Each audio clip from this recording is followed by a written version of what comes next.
Newly released audio reveals what was said during a tense post-debate exchange between Senators Elizabeth Warren and Bernie Sanders.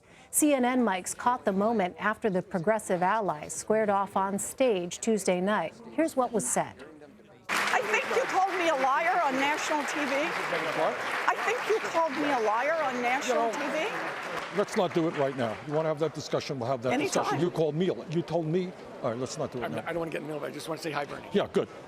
Okay. Sanders briefly addressed that exchange earlier today on Capitol Hill. Take a listen.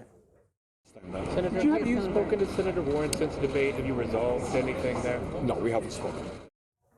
For more, let's bring in Cleve Woodson Jr. He is a national political reporter for The Washington Post. Cleve, thanks very much for being with us. How are other presidential candidates reacting to this moment between Elizabeth Warren and Bernie Sanders?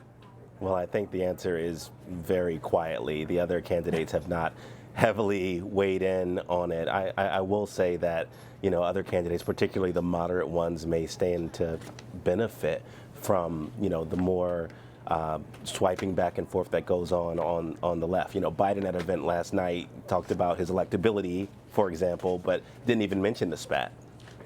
Well, a new Washington Post Ipsos poll shows Joe Biden doing very well among Democratic-leaning black voters. He has 48% support. How does the former vice president continue to perform well with that constituency? Well, Elaine, I think what a lot of African-American voters we talked to said was that they feel really that he's the most electable one, and because black Democrats feel the same way as all other Democrats, they want Trump out of office. And so because Biden comes across as the most electable, they support him. A lot of African-American Democrats we talked to also gave him credit because he was Obama's vice president. Well, your colleague Dan Balls wrote an analysis piece on that poll, and in it he explains the significance of securing the black vote. How important is this voting bloc going to be in early states? Sure. Well, if you look at South Carolina, the African-American electorate delivered, victories to the last two Democratic nominees. I think something like 66% of, somewhere around there, of voters in South Carolina, one of the earliest primary states, is African-Americans. But beyond that, beyond just to show numbers, I think that being able to court the African-American vote, being able to bring in a wide number of people sends a message to the rest of the electorate that a particular candidate, has a big tent, can get a very diverse group of people to vote for them. Meantime, the poll shows Biden does not lead among black voters under the age of 35. Bernie Sanders leads that group. How important is that demographic?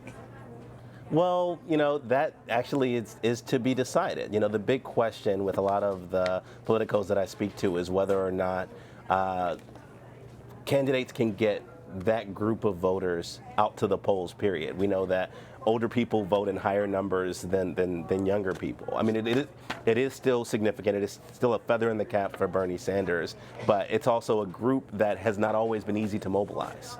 Well, finally, the poll shows meager support for Pete Buttigieg. He is among the leaders in predominantly white states like Iowa and New Hampshire. This is what the former South Bend mayor said during Tuesday's debate about his standing with black voters. The black voters who know me best are supporting me. It's why I have the most support in South Bend. It's why among elected black officials in my community who have gotten into this race, by far most of them are supporting me. The biggest mistake we could make is to take black votes for granted, and I never will.